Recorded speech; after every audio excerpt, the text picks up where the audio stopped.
连假嘛，得要到咯。指挥中心伫个记者会嘛来呼吁着民众分流扫墓祭祖，得要到来的妈祖绕境的活动嘛禁止来软轿卡甲抢轿等等的仪式。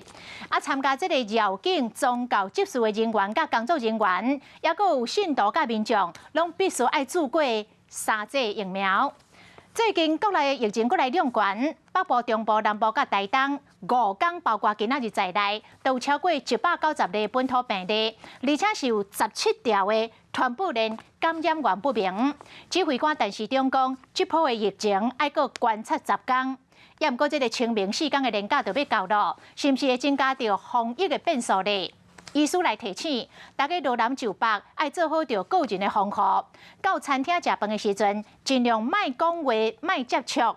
也毋过安尼一来，今年要出国是毋是就免小想啊咧？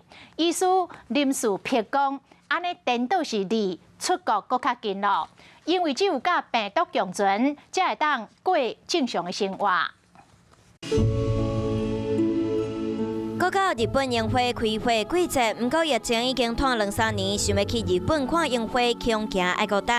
经外数日，大港增加100例左右，本土疫情搁扩大，搁烧出10几条不明感染源的传播链。指挥官陈时中嘛讲，搁爱观察10天。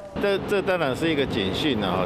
放松我们的防疫规定的时候，本来就预期可能会出现这种情形啊。在社区流行以后所造成的医疗负担，是不是我们可以承受的？所以这个就是未来要观察的特点的一个重点。预期说有本土病例会继续的发生哦。加上伫要到清明连假，民众返乡祭祖南来北往，嘛互人烦恼，敢会变更较大的防疫破口。升温之后，不要看到指数上升，其实台湾就是这一波的适应成功然后呢，如果说太过于复杂的不特定人士的交流的场所，就避免少去啦医生认为，确诊的数字若出现指数型增加，可能要考虑国外做法，互无镜头或者是轻症的患者伫厝内受用。去年5月左右所发生的那一个比较大的疫情的时候，我们就因为医疗收治能力的关系，就有轻症在家的一个规定啊。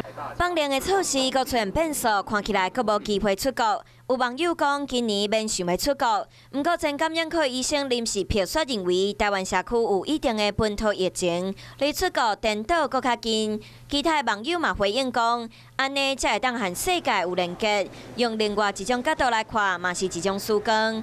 面对疫情，大家阁要继续打拼，大家拢毋望会使豆豆来解封，希望会当早一日看到疫情的曙光。Hello， 大家好，我是乃瑜，要教给大家2个任务。第一个，华视新闻的脸书专页，你按赞了吗？